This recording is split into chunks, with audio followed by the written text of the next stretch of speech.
The CBS Radio Mystery Theater presents...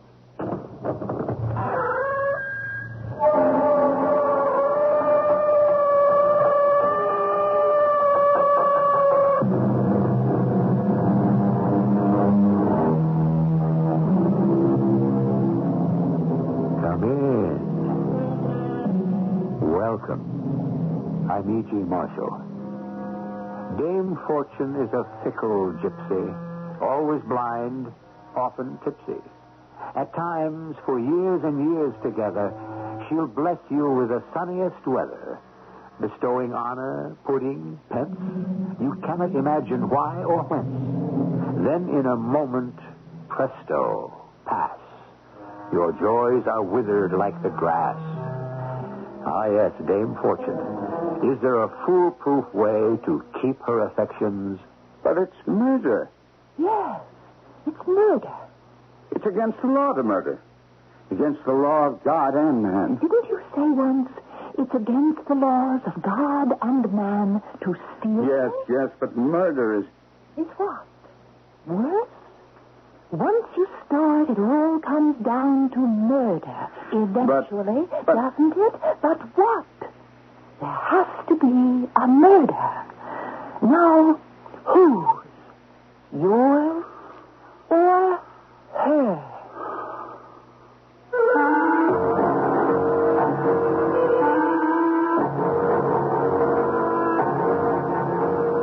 Our mystery drama, The Ranee of Rajputana, was written especially for the Mystery Theater by Sam Dan and stars Kevin McCarthy.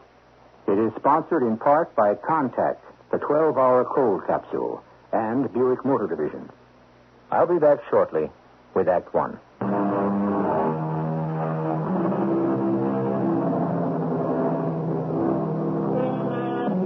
Said Mr. Henry David Thoreau, there is never a moment's truce between virtue and vice. Goodness is the only investment that never fails. Henry David should have stuck to his specialty, which was the philosophy of good and evil. When he talks about investments, he is clearly beyond his depth, because any investment can fail, and many of them do. Investments are not controlled by philosophers, but by stockbrokers, and counselors, and trustees, and all manner of experts. And some of these folks are human.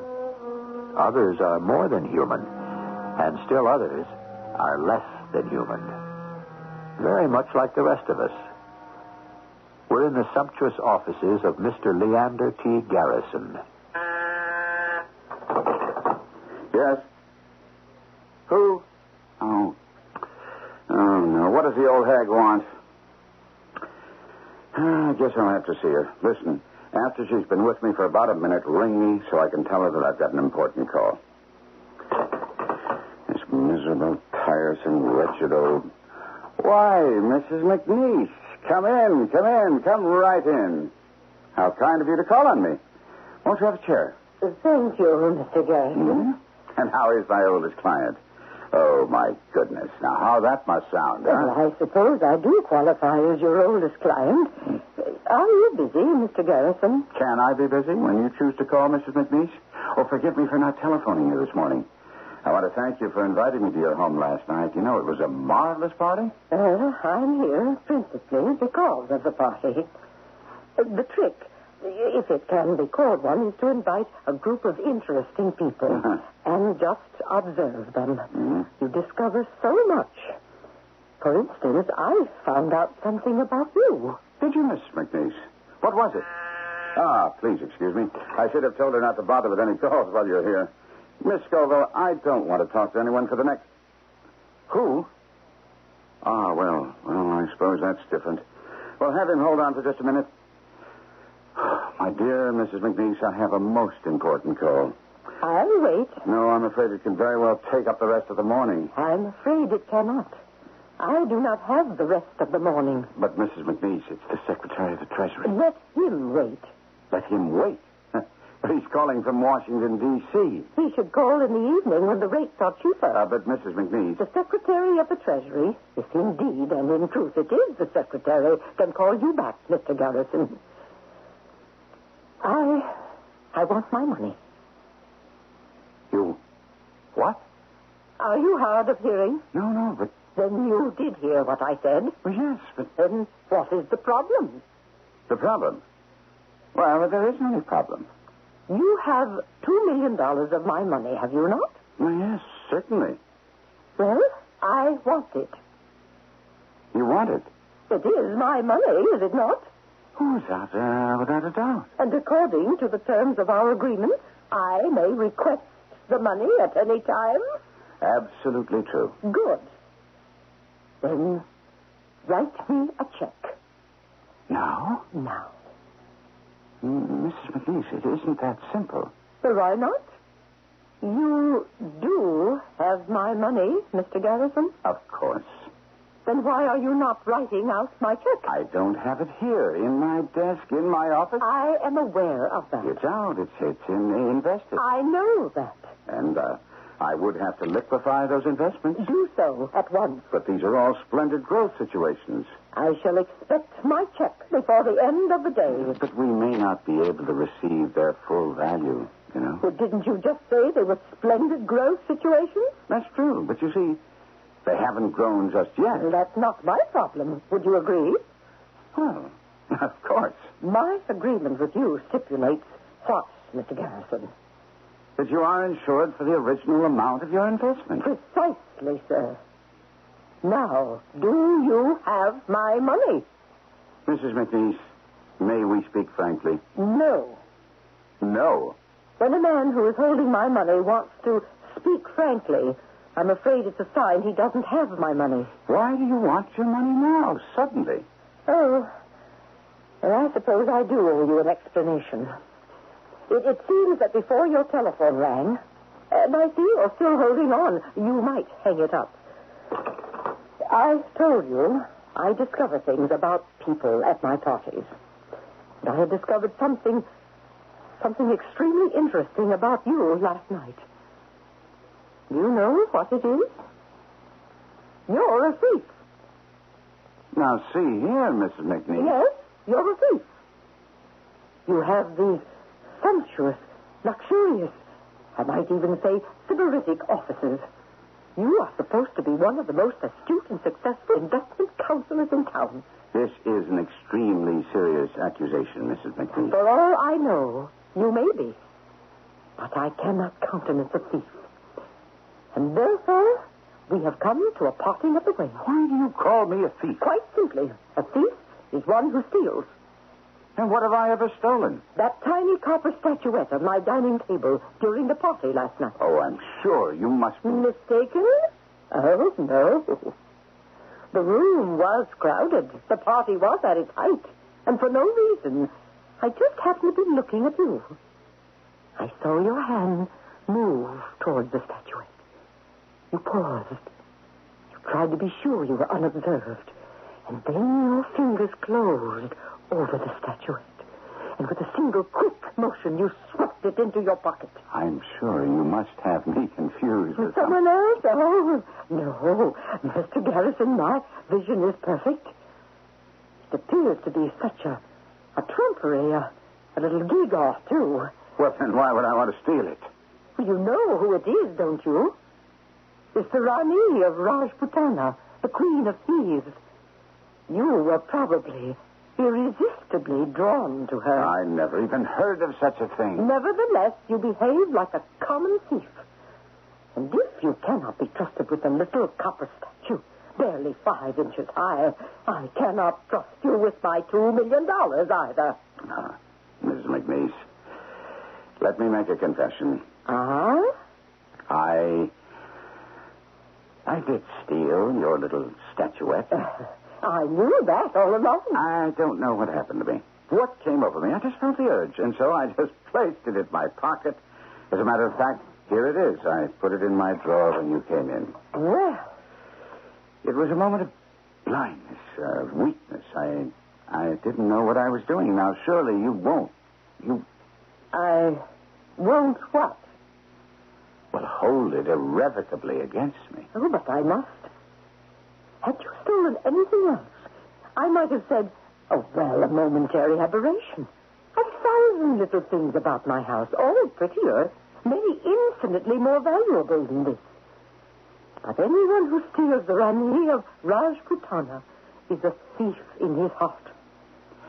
Mrs. McNeese. My late husband, Angus Douglas McNeese, was an officer in the Rajput regiment in India. He knew the customs of the country. Every thief must have a statue of the Ranee, which he worships. It is good luck charm. Well, surely, Mrs. McNeese, you cannot believe But that. I do. And therefore, I will expect my check. The market closes at 3:30. You should have completed the necessary transactions by that time. I shall expect the check by 4. No later. But, Mrs. McNeese... You do have the money. Of course. Of course. Then there should be no problem at all. Till 4, then. And keep the statuette.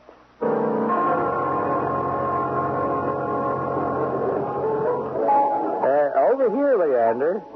Hello, Arthur. What did you want to see me about? I need $2 million by 4 o'clock this afternoon. Well, I'm sure you can raise... I can't. Leander, man, your position. Don't you talk that way. You know what my position is. Do I? You, of all people? Because of you, I'm flat broke. If it weren't for you, No. If it weren't for time, you'd have found someone else. So what did I do? I booked your bets when you asked me to. I introduced you to various places where they plan high-power games of chance, or when you asked me to. All right, I know. Mrs. McNeese, one of my investors wants her money back. Now, give it to her. I told you I don't have it. And I already told you what to do. Raise it. How? Leander, keep your voice low. How does it look? One of America's foremost investment experts becoming hysterical at a bar. How can I raise the money? The way you always do. Tap one of your other accounts. Arthur, I'm all tapped out. How's it possible? You know what I've been losing on the horses, the tables, the ball games, the fights. But you have some top people. They gave you a lot of money. Haven't they been... Haven't they been what? Checking up on you. Oh, why should they? I'm the golden boy. I can do no wrong. But they should know they're not getting their dividends. Well, I keep telling them I'm using their dividends to create new returns. And they believe you? They believe me. But these aren't suckers, widows and orphans. These are millionaires.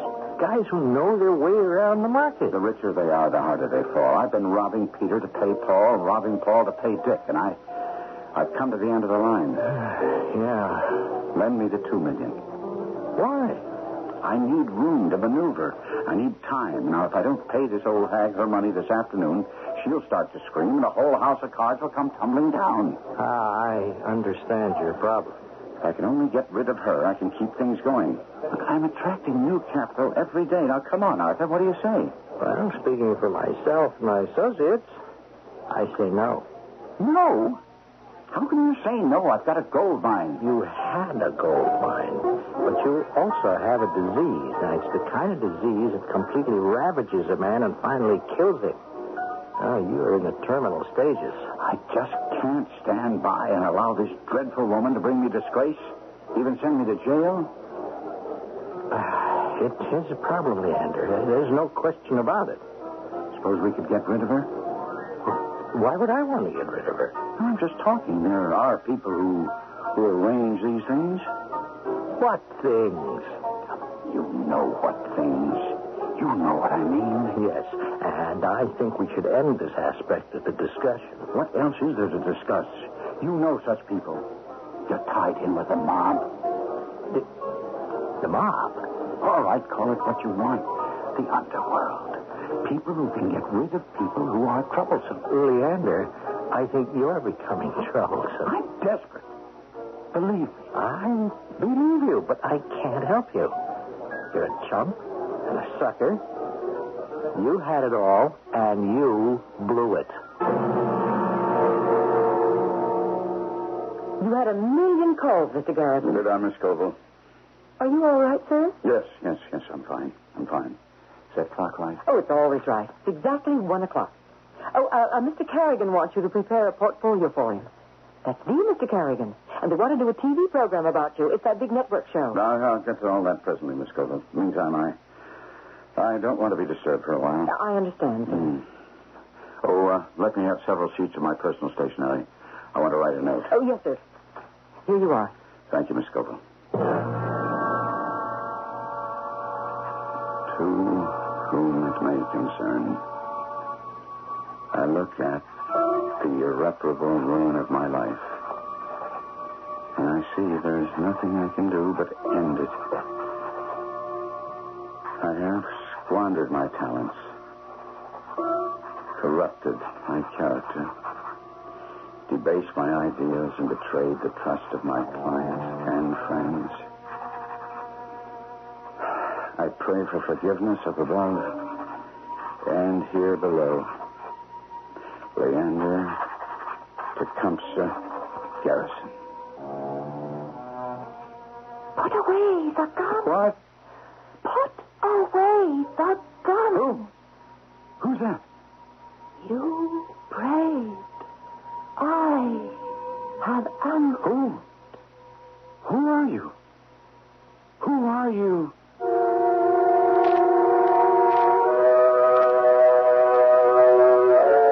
All right, who? To begin with, you know we're not in the habit of killing off our leading characters in the first act. Nor do we provide key answers to strategic questions this early in the game, either. However, we do give you all the leads and clues. And you have already met whoever it is that is speaking. Oh, yes, you have. Just think. And I'll be back to check you out with Act 2 shortly.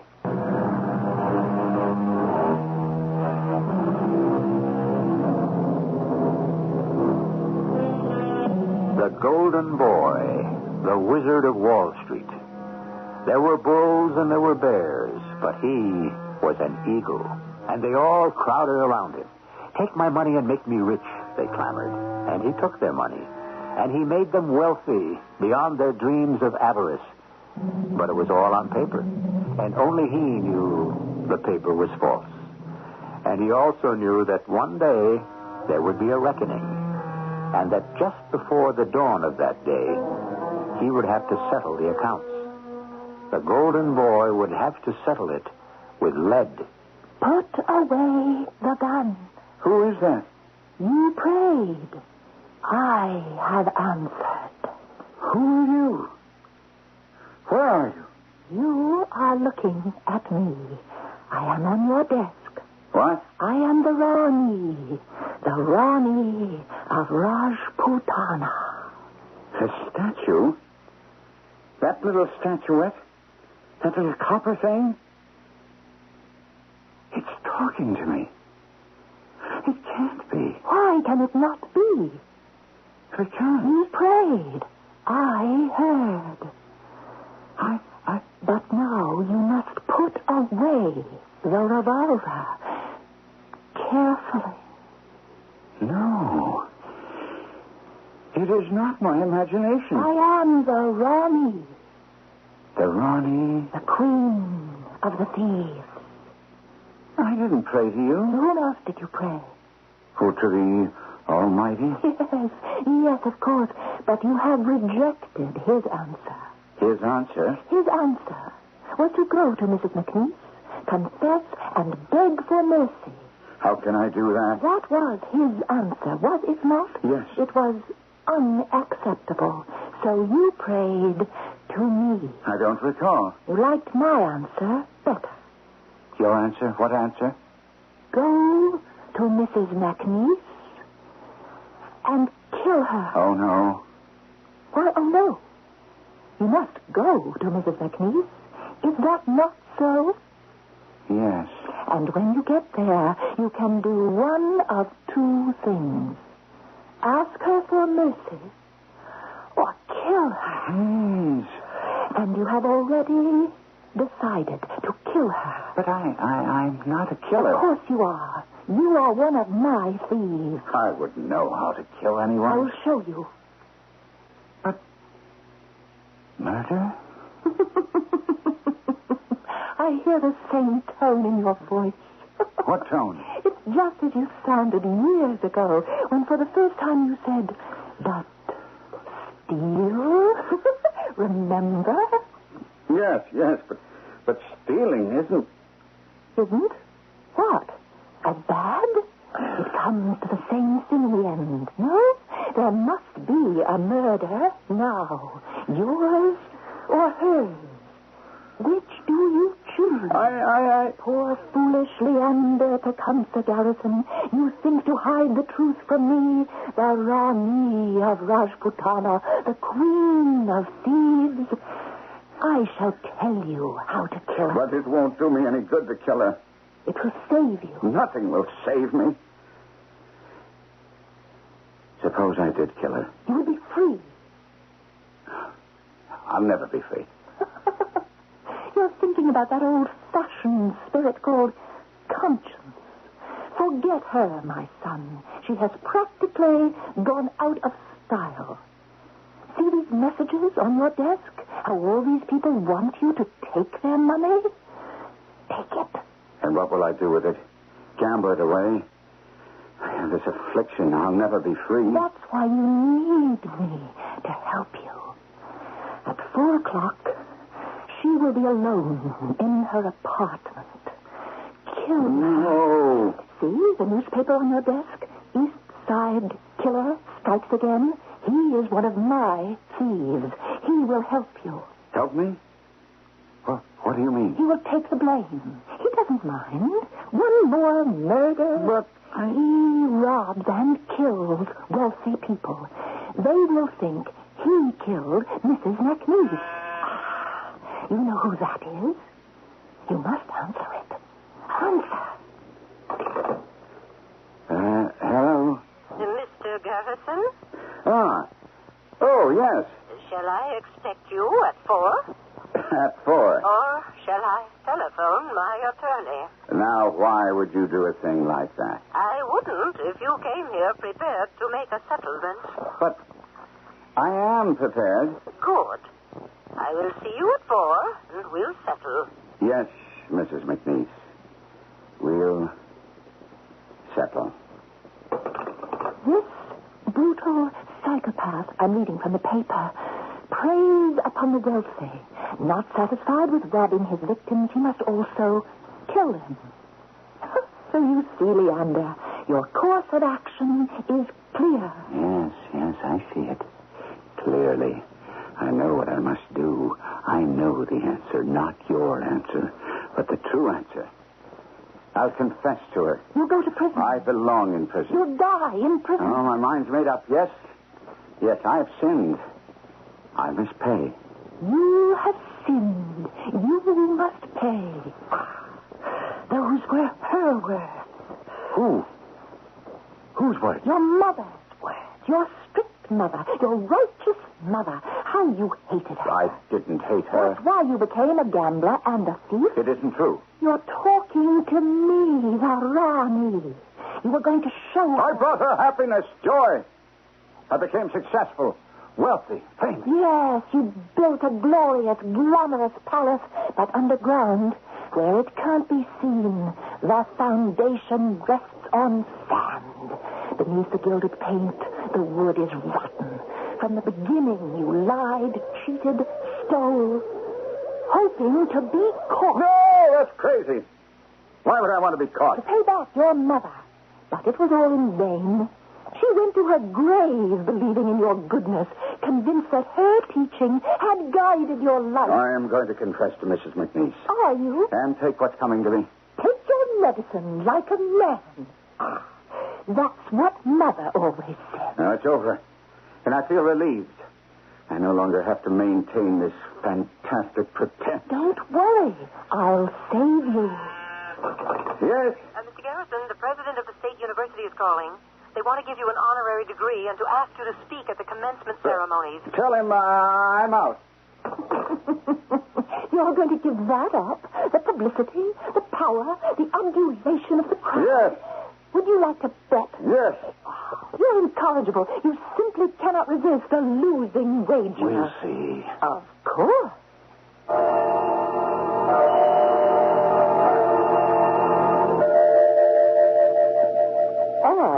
It's Mr. Garrison. At exactly 4 p.m. Well, are you prepared to settle? Yes, Mrs. McNeese. I assume you have my certified check or other equally valid document. Well, Mr. Garrison? Do it. Do it now. Quickly, before someone blunders along. Mr. Garrison? This is the moment. Mr. Garrison? That silver candlestick. Are you ill, Mr. Garrison? Bottom is weighted with lead. Mr. Garrison? Pick it up. That's it. What are you doing? It's that candlestick. Stop. No, don't kill me. I have to kill you. Why? Why? Don't stop to talk. I can't return your money. I don't want to go to jail. Would you rather go to hell? Save me, Mrs. McNeese. Please, save me. How can I save you? Don't let me do this to you. Stop me from killing you. How? Fight her. Fight who? Ranee. The Ranee of Rajputana. The Ranee? Yes. Yes. She's telling me to kill you. She's what? Listen. Listen. Listen to what? She's laughing. Can't you hear her? Oh, my poor boy. My poor boy. Save me. Don't send me to prison. But I must send you to The prison. money, you can afford to lose it. I can. But there are others. End this pointless argument. End it. You must be stopped. I won't be disgraced. But you are disgraced. I won't go to prison. But you belong in prison. That's how you will make amends and be forgiven. You will teach Teach? those less fortunate than you. Who could be more unfortunate than I am? Yes, but you created your misfortune. Others are doomed to a life of ignorance, poverty, and crime from birth. They will be your companions in prison. Teach them Teach them what? the things that you know. Mathematics, reading skills. Yes. Yes, yes. A teacher. A missionary to those in the dark, whose minds have never been illumined by the light of learning. I'll do it. You don't mean a word of it, Leander. Kill her now. No. I'm saved. Mrs. McNeese, you have saved us both. Will you bet? Leander, you will see. It is the right thing to do. Yes. Yes. Rollo Byrne, the district attorney, is a dear friend of mine. He will arrange for a quiet surrender and confession on your part. Now let us discuss it with him, shall we? Kill her. You know you have to do it. See what she's doing? She's going to lift up the telephone. Don't let her. No, what is Rollo's private number? Disgrace, ruin, prison. Is that what you mean? All you need is time. A little bit of time. You can cover your tracks. You're doing the right thing, Leander. I'm proud of you. You're the rich, famous Leander Tecumseh Garrison. Where will you have the good times? In prison? The cars, the boats, the women. In prison? You won't be there long. In a few years, parole. The ready-made Patsy, the East Side killer. Let this be his murder. One more, he won't care. What are you waiting for? We shall tell the district attorney that you have sinned, but that now you are willing to pay. Where have we heard that before? You are willing to take your medicine like a man. Leander, her hand is moving toward the telephone. Don't let her lift it. Don't let her dial. Don't let it ring. District Attorney's Office. Don't let her answer, Leander. Don't let her answer. Hello? Quickly. Hello. Hello.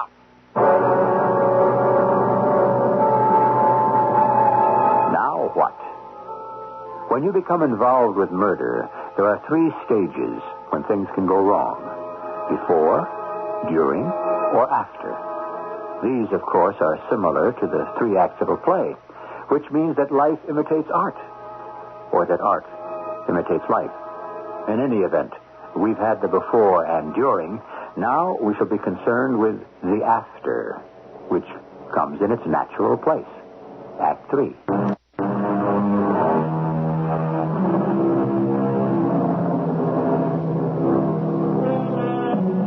ultimate argument is the lethal blow, and thus the dispute is settled forever.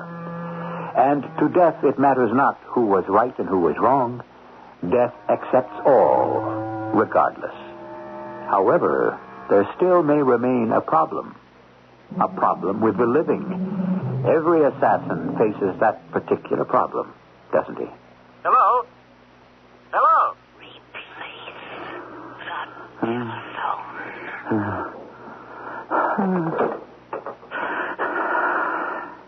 I killed her. Yes. What am I going to do now? Knock some of the furniture over. Do it. Good. Now, break up some glassware. Now, take off her diamond rings. That's what the East Side Killer would do. Her rings, the diamond brooch, and the bracelet. Put them in your pocket. Yeah. Oh, she usually carries several $100 with her. I better go. No. Open your briefcase. And those little silver dishes. Yes. That diamond-encrusted box. Take it. Now. Take everything. Now, I have to go. Where's the back door? Oh, you fool, no. Out the front. The front. Don't deny you were here. You had a 4 o'clock appointment. You transacted your business, and you left. It was just before the killer arrived. You must not deny that you were here. No. Now, go. I killed her. Did you have a choice? No. I had no choice. Spoken like a true subject of the Ranee of Rajputana.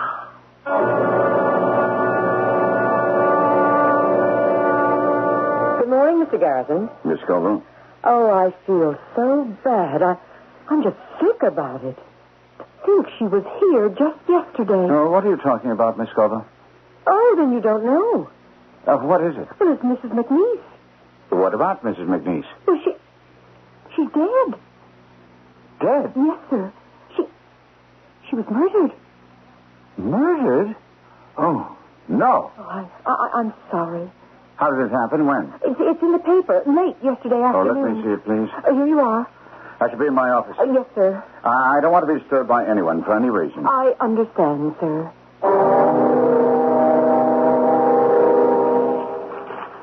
Wealthy widow robbed and murdered. Is she the East Side Killer's latest victim? Of course she is. Mrs. Angus Douglas McNeese was killed by an intruder late yesterday afternoon. The killer made off with her jewelry, about $800 in cash, plus some other valuable items. And now, put away the paper. You're finished with it.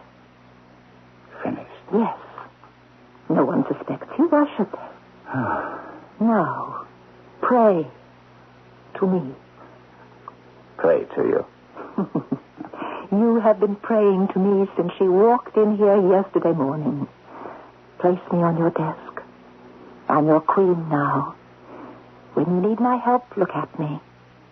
Pray to me. Yes.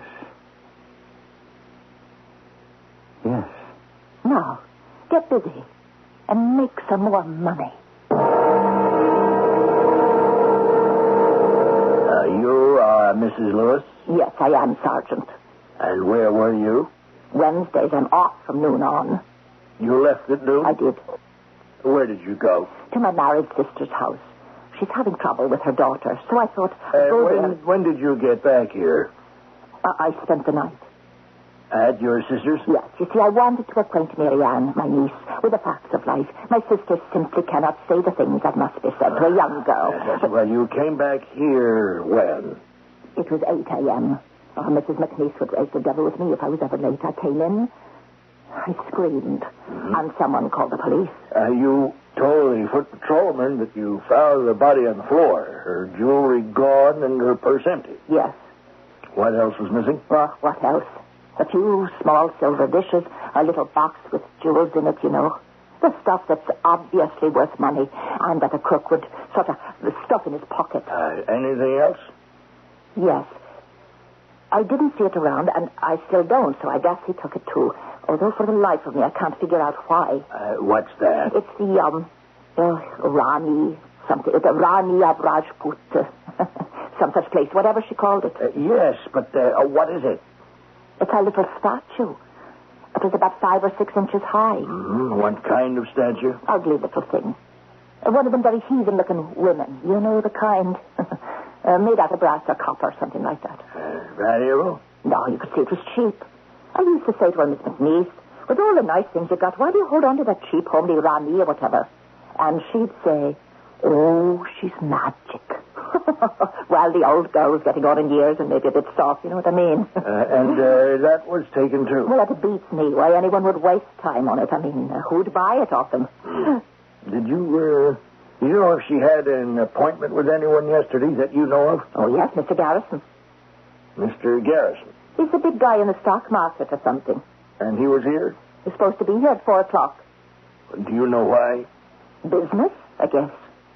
Sergeant, do you figure maybe it was that East Side killer? Mr. Garrison, huh?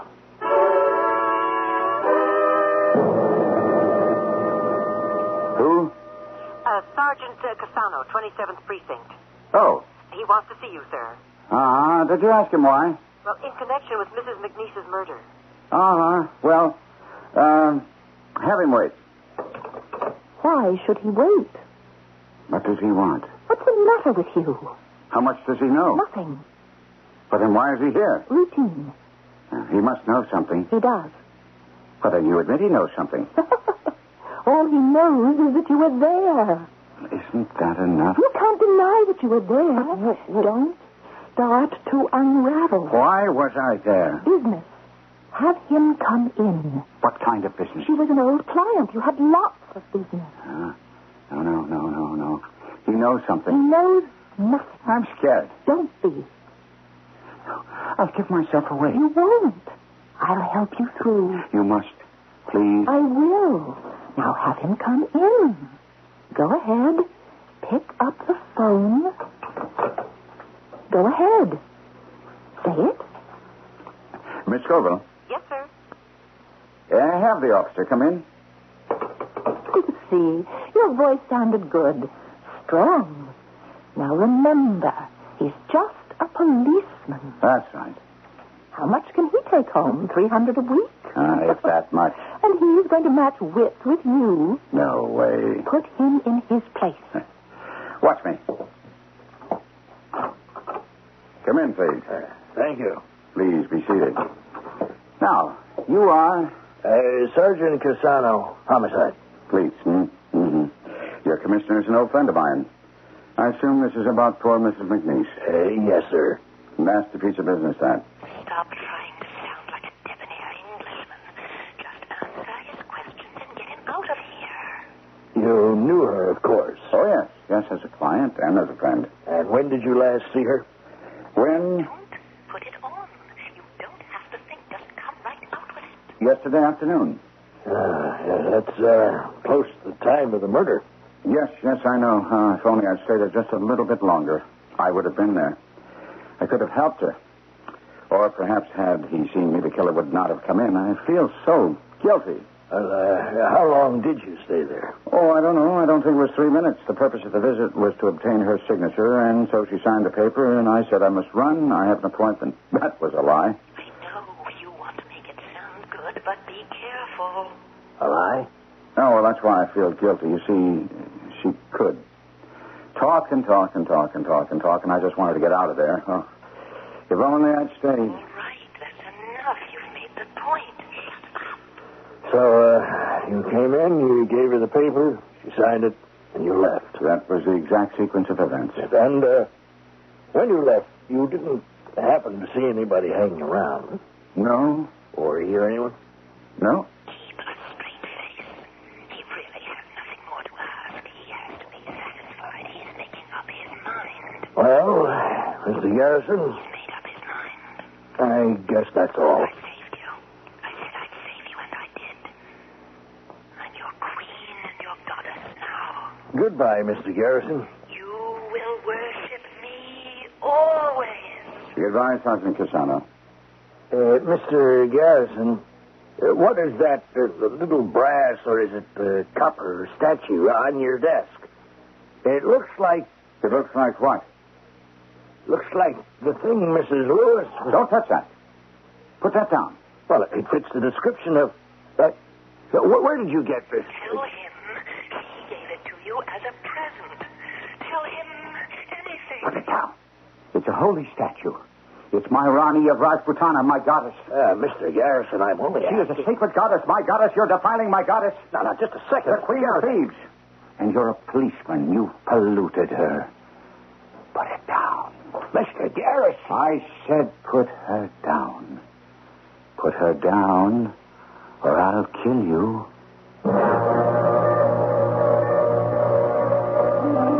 He shouldn't have said that, because one word led to another.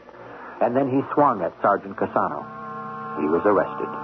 Mrs. Lewis identified the statuette, and the whole truth came out. Everyone talked about it.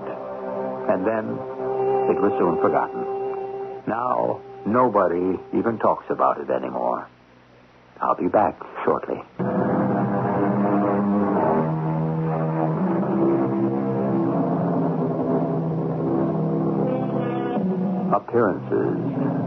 Appearances. So much of the time, that's all that counts. Appearances. Men and even nations radiate strength and power, and we fear and respect them for it. And yet, all the while, the center is hollow. Our cast included Kevin McCarthy, Marion Selden, Joan Shea, and Earl Hammond. The entire production was under the direction of Hyman Brown. This is E.G. Marshall inviting you to return to our Mystery Theater for another adventure in the macabre. Until next time, pleasant dreams.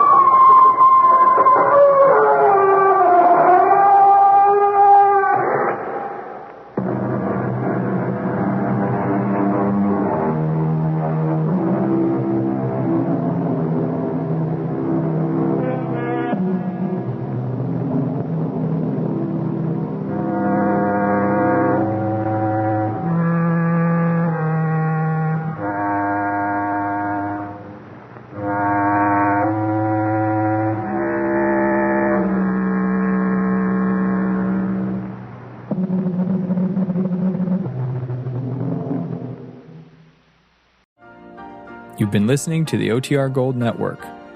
Find more classic radio at otrgold.com.